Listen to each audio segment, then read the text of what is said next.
Welcome to the federal Andhra Pradesh. Andhra Pradesh రాష్ట్రంలోని తెనాలి తాలూకా దుగ్గిరాల కేంద్రంగా ప్రధానంగా దుగ్గిరాల పేరు చెప్తున్నానే మనకు గుర్తొచ్చేది పసుపు యార్డు.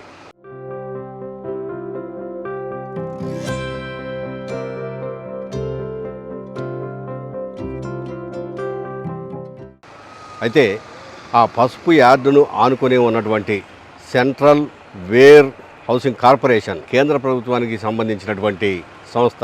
ఇందులో రైతులు పండించినటువంటి రకరకాల పంటను ఇక్కడ దాచుకునేందుకు అవకాశం ఉంది. గోడౌన్స్ ఉన్నాయి.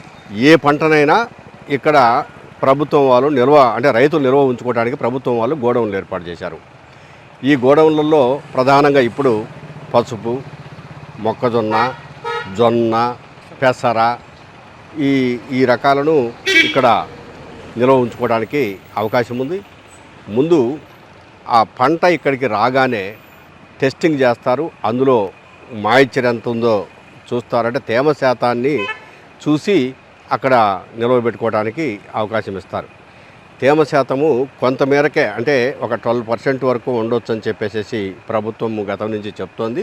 అది కొంచెం అటు ఇటు ఉన్న, అందుకనే వాళ్ళు నోట్ చేసుకుంటారు. నోట్ చేసుకున్న తర్వాత ఒకవేళ తీసుకునేటప్పుడు కొంచెం తగ్గిన వాళ్ళకి అర్థమైపోయింది కాబట్టి రైతుకు ఎటువంటి ఇబ్బంది ఉండదు. ఇది 1964లో స్టార్ట్ అయ్యింది. సో ఇలాంటి వేర్ హౌస్లు మన ఏపీలో దాదాపు 26 ఉన్నాయి. ఇక్కడ ఈ చుట్టుపక్కల టర్మరిక్ ఎక్కువ ఫేమస్ కాబట్టి మొన్నటి వరకు అంతా కూడా టర్మరిక్కే స్టోరేజ్లో ఉండేది. ఇప్పుడు మనం ఎటువంటి కమోడిటీ అయినా, ఫుడ్ గ్రెయిన్ కానివ్వండి, స్పైసెస్ కానివ్వండి, ఏదైనా, తర్వాత ఫెర్టిలైజర్ లేదంటే కాటన్ ఏదైనా కూడా స్టోర్ చేస్తాము. ఇక్కడ రైతులు, తర్వాత వ్యాపారస్తులు అందరూ కూడా స్టోర్ చేసుకోవచ్చు. ప్రజెంట్ గవర్నమెంట్ సంస్థ అయిన నాఫెడ్, సెంట్రల్ గవర్నమెంట్ సంస్థ అయిన నాఫెడ్, మార్క్ఫెడ్ కూడా స్టోర్ చేస్తున్నారు. ఈ వేర్ హౌస్ ఎలాగా ఉపయోగపడుతుంది రైతులకి అంటే, రైతులు పండించిన పంట ఏదన్నా కానీ వాళ్లకు తగిన గిట్టుబాటు ధర లేనప్పుడు ఇక్కడ వచ్చి స్టోర్ చేసుకోవచ్చు. ఇక్కడ స్టోర్ చేసుకున్నందుకు గాను వాళ్ళకి ఎక్నాలజ్మెంట్ కింద మేము ఒక ENWR అనేది ఇస్తాము. ఆ ENWR వాళ్ళు బ్యాంకులో పెట్టుకొని లోన్ తీసుకోవచ్చు. సో వాళ్ళు బయట ఎక్కడో ₹2 వడ్డీకి అమౌంట్ తెచ్చుకుంటూ ఉంటారు కాబట్టి లోన్ తక్కువ వడ్డీకి లోన్ తీసుకొని ఆ అమౌంట్ వాళ్ళు ఏదైతే ఉందో అది రీపే చేసుకుంటారు. మంచి గిట్టుబాటు ధర వచ్చినప్పుడు ఈ సరుకు అమ్ముకోవచ్చు అనమాట. మాకు ఇక్కడ కంప్లీట్గా వన్స్ స్టాక్ స్టోర్ చేసిన తర్వాత దాని బాగోగులు చూసుకునేదానికి, తర్వాత దానికి ఫిమిగేషన్స్ కానివ్వండి, దానికి కవర్ ఫిమిగేషన్స్, స్ప్రేయింగ్ అంతా కూడా మేమే చూసుకుంటాం. దానికి పర్టికులర్గా ఒక వింగ్ ఉంటారు, కొంతమంది స్టాఫ్ ఉంటారు. టెక్నికల్ ఆపరేషన్స్ చేసేదానికి ఒక స్టాఫ్ ఉంటారు. తర్వాత క్వాంటిటీ వైజ్గా చూడడానికి కూడా ఒక గొడౌన్కి ఒక అసిస్టెంట్ ఉంటారు. ఆ గొడౌన్ ఏంటంటే నెంబర్ ఆఫ్ బ్యాగ్స్ ఎన్ని వచ్చాయి, ఎన్ని వెళ్తున్నాయి అనేది ఫిజికల్గా కూడా చూసుకోవడానికి ఒక స్టాఫ్ ఉంటారు. తర్వాత మాకు 24/7 CCTV కెమెరా అవైలబుల్గా ఉంటుంది. తర్వాత 4 మెంబర్స్ హోమ్ గార్డ్స్ కూడా ఎప్పుడు కూడా డ్యూటీలో ఉంటారు, డే అండ్ నైట్. ఇంకొక లాభం ఏంటి అంటే రైతులకి ఇది గవర్నమెంట్ సంస్థ కాబట్టి రైతులకి 30% రిబేట్ కూడా లభిస్తుంది. అది ఎలాగంటే, రైతు తన స్టాక్ని తెచ్చి పెట్టే ముందు మా దగ్గర నుంచి మేము ఒక VRO సర్టిఫికేట్ ఫామ్ ఒకటి ఇస్తాము. ఆ ఫామ్ కింద వాళ్ళ VROతో, ఆ మండలంలో VROతో సైన్ పెట్టించుకొని వస్తే, అంటే ఆ పంట తన పొలంలోనే పండింది, తర్వాత ఆ సర్వే నెంబర్లోనే పండింది, తర్వాత ఎకరాకి ఎన్ని బస్తాలు పండింది అనేది ఒక VRO సర్టిఫై చేసి ఇవ్వగలిగితే కనుక రైతుకి 30% రిబేట్ కూడా వస్తుంది. సో రైతుకి ఇది చాలా ఉపయోగకరమైన విషయము. పైగా ఒక్కొక్క దీనికి అంటే మొక్కజొన్నకు ఒక రేటు, అట్లాగనే జొన్నలకు ఒక రేటు, అట్లాగనే పెసలకు ఒక రేటు, పసుపుకు ఒక రేటు, ఇట్లా రకరకాల రేట్లు ఉన్నాయి నిల్వబెట్టుకోవడానికి. ఇక్కడ ప్రధానమైన సౌకర్యం రైతుకు ఏ విధంగా ఉంటుందంటే, ఒక్క రోజు కూడా వేర్ హౌసింగ్ కార్పొరేషన్లో వస్తువును నిల్వబెట్టుకోవడానికి రైతుకు అవకాశం ఉంది. ఇదే ప్రైవేటు గోడౌన్లలో అయితే ఒక్కరోజు నిల్వబెట్టినా కూడాను 360 రోజులకు బిల్ తీసుకుంటారు. కానీ ఇక్కడ ఒక్కరోజు నిల్వ పెడితే ఒక్కరోజు బిల్లు మాత్రమే తీసుకుంటారు. మళ్ళీ రైతు సరుకును కావాలంటే వెనక్కి ఇచ్చేస్తారు.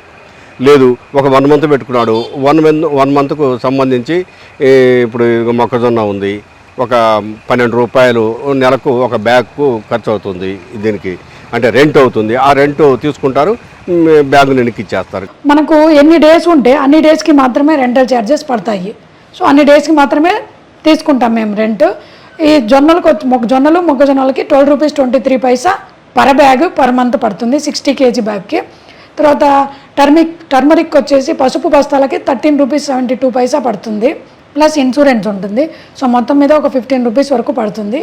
తర్వాత పెసలు శనగలు వాటికైతే 8 రూపీస్ 85 పైసా పడుతుంది. వాటిలో కూడా ఈ రిబేట్ సర్టిఫికేట్ సబ్మిట్ చేస్తే రైతు దాంట్లో 30% రిబేట్ వస్తుంది. కాబట్టి ఏ 6 రూపీస్కోనే మనము రెంటల్ ఛార్జెస్ పే చేసుకొని 1 ఇయర్ తర్వాత తీసుకోవచ్చు అనమాట. స్టాక్ రేట్ వచ్చినప్పుడు తీసి అమ్మేసుకోవచ్చు. కానీ ప్రైవేటు గోడౌన్లలో సంవత్సరం మొత్తానికి ఒకేసారి అద్దె వేసేసి ఆ అద్దెను తీసుకుంటున్నారు. అది అన్యాయం అని చెప్పేసి ఇక్కడ ఉన్నటువంటి రైతులు కూడా చెప్తున్నారు.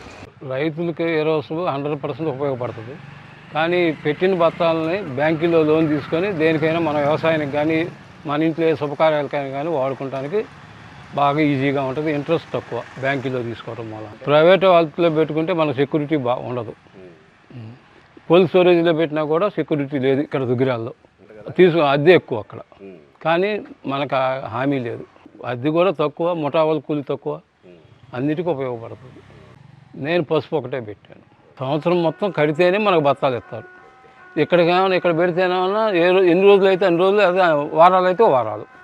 ప్రభుత్వము రైతులకు బాగా ఉపయోగపడటానికి ఇది ఒక మంచి అవకాశం కల్పిస్తుంది. దుగ్గిరాల మన వేరు హౌసింగ్ కార్పొరేషన్ ఇక్కడ చుట్టుపక్కల రైతులందరూ కూడాను బాగా పసుపు మొక్కజొన్న అటువంటి పంటలను పండించి ఇక్కడ నిల్వ ఉంచుకుంటున్నారు. వీలైనంత వరకు రేటు వస్తుండగానే అమ్ముకుంటున్నారు. మాకు చాలా ఉపయోగకరంగా ఉంది. ఇంకా గోడౌన్ల సంఖ్యను పెంచాలని చెప్పేసి రైతులు కోరుకుంటున్నారు. కెమెరామెన్ రవితో జీపీ వెంకటేశ్వర్లు, దుగ్గిరాల.